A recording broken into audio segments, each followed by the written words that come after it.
Hi, and welcome to this video all on the Perfectionist Voice. If you're watching this video, then we've had a discussion or you're dealing with the voice of perfectionism. This voice is the same as those negative voices or those voices of criticism or judgment that we have in our head. However, the perfectionist voice is a lot more difficult to identify and often a lot more difficult to quieten. Why? Because the perfectionist voice is often very productive. It's very efficient, and it can often be a little less judgmental and specifically negative. The perfectionist voice can often in our heads start to bring in some positivity, especially when it feels threatened that we might be fighting back against that fitness of perfectionism. When we're thinking about the perfectionist voice, we firstly need to be identifying what the perfectionist voice is for us. Why are we doing this? Well, perfectionism is a barrier. It holds us back because it stops us from getting things out there into the world. It stops us creating. It dampens the flow of energy, particularly from a creative or an entrepreneurial or innovative spectrum. Because it goes, you can't get that out there, you can't put it out into the world until things are perfect. When it comes to entrepreneurship, when it comes to running a business, when it comes to being creative, we need to be flowing and we need to be getting things out there to test and try.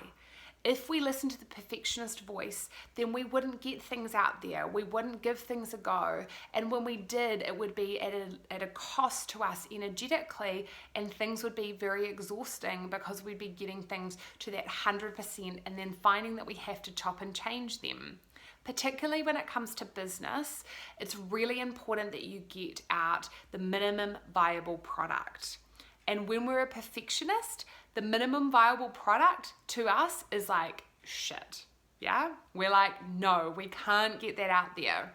But by dampening down that perfectionist voice and finding a good balance within ourselves where we feel comfortable to get out the equivalent of our 80%, which for perfectionists is often about 100% compared to most people. But by putting in that 80%, we can get things going, we can get the ball rolling faster, and we can get things out there without then getting really upset that we have to incorporate a whole lot of feedback when we've spent hours and hours doing something. I'll often talk with people about we build the plane as we fly it. We have the plane sitting on the ground and we build what's necessary to get it off the ground. But before we go and build the seats inside, the bar, the branding of everything, we then start flying the plane. Why? Because we need to test if the plane's actually going to be something people want. Maybe people want to take a boat or a train instead. And if we've gone and done this whole plane and we've got everything all sorted before we launch, then we risk that we have to either completely change everything, and this is a whole lot of time, money, and energy being spent, or we reach a fatigue level and we just chuck in the towel.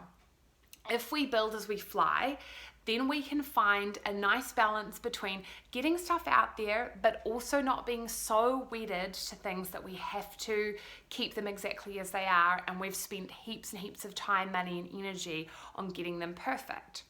In order to do that, we need to reduce the perfectionist voice. How do we reduce the perfectionist voice? As I mentioned before, step 1 is that we understand the perfectionist voice better. We start to hear and listen to what those comments are that are holding us back from getting things out there, from connecting in to creativity and letting things flow. Once we start to identify that perfectionist voice, we can start to name it and we can start to call it out. In the same way that shame is reduced and we reduce the power of the emotion of shame within ourselves by talking about it and getting it out there, the same goes with the perfectionist voice. If we can voice the sort of terms and the language and the wording that's going on in our brain, and we can share that with others, we can reduce the power that it has on us. because the perfectionist voice, while it is a lot more sneaky, when we say the words out loud, we find that it's actually quite an illogical voice. It goes, oh, we have to get this perfect, we have to get this right. But at the same time, yeah, but in order to get it perfect and get it right, I need to get feedback from people. So it's a catch-22 often.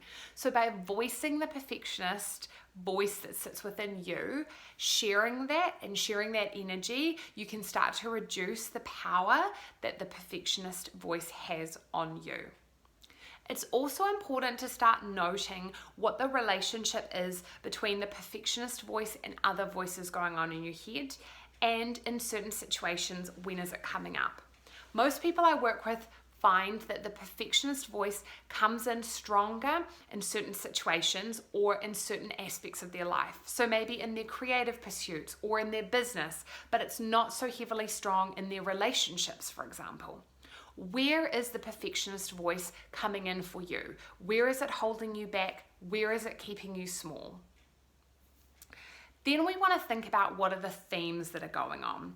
What is the language that this perfectionist voice is using? What are the themes of the wording and the energy that's flowing that's stopping you from being who you want to be and stopping you getting things out in the world? When you can start to create these themes and understand what's going on in your brain, you can then take the next step, which is to fight back against the perfectionist voice.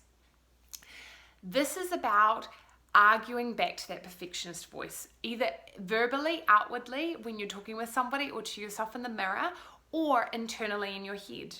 It doesn't take much. Having 3 or 4 really solid arguments whenever that perfectionist voice comes into your head can help you to push past it and find yourself in a better space. So I'm going to use an example from my own life to share how I've come up with these strategies to reduce the perfectionist voice. I am a major perfectionist. And when I started doing this business, I wanted to start doing videos so that people could hear and see me like you guys are now. When I started the videos, I had this idea that they had to be perfect, and the perfectionist voice in me completely took over. I scrutinized what I wore, whether I had makeup on, the lighting, the background, and then it came to, okay, what am I gonna say? And so then the perfectionist voice went to town on, you can't say that, you can't say that, you can only do a video when you've got everything perfect. So I found myself writing scripts and using a teleprompter to do my videos initially. These videos would take me hours and hours of time and energy to get up on the internet, to get up to clients, right? Because I'd have to set everything up, put a whole lot of makeup on, get all dressed up, wash my hair, get the camera in the right place, practice a couple of times, get my script done, get my teleprompter up and running, get the teleprompter going at the right pace, make sure my laptop was charged and everything was charged. Oh, are you exhausted by that list? I am exhausted by just hearing and remembering that list. Yeah? But what I found is then I would get these videos up and I'd only get, 15, 20, 30 levels of engagement. And when I started to talk to other entrepreneurs and people in this industry, they were like, oh, I do a video every week. And after a little while, I start to get new clients. And I was like, oh my God, I spend like 3 hours doing one video. I don't have time to do 2 videos a week or even 1. It's exhausting. So I realized that the perfectionist in me had to dampen in order to be able to serve my clients better and to be able to honor my own energy. So I started to work on some arguments against that perfectionist voice, and I started to build a little bit of confidence that my 80% was actually fantastic and that it was going to help and support people without needing it to be 110 perfectionist level. So now when I do videos, if I don't have makeup on, but I have the creative energy and I'm like ready to go like I was today, I'm gonna do a video. I try to have a nice background, but I'm not gonna scrutinize everything about how the lighting is, how the background is, how I look. I'm just focused on what my energy is and whether I've got something important to say.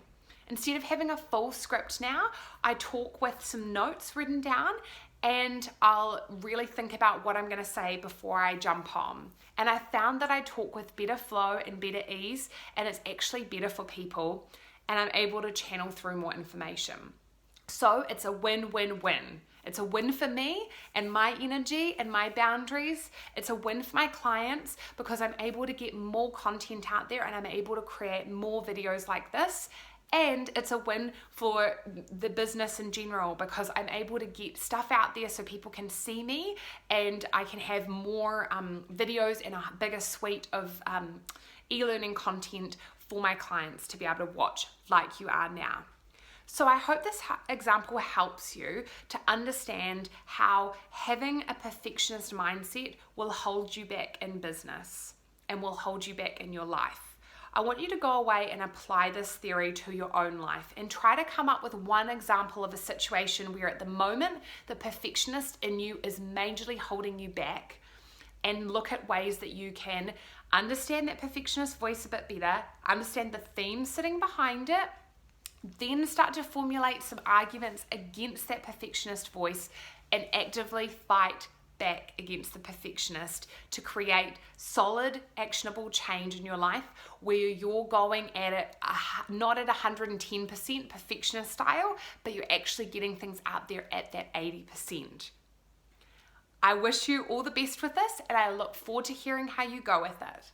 Bye.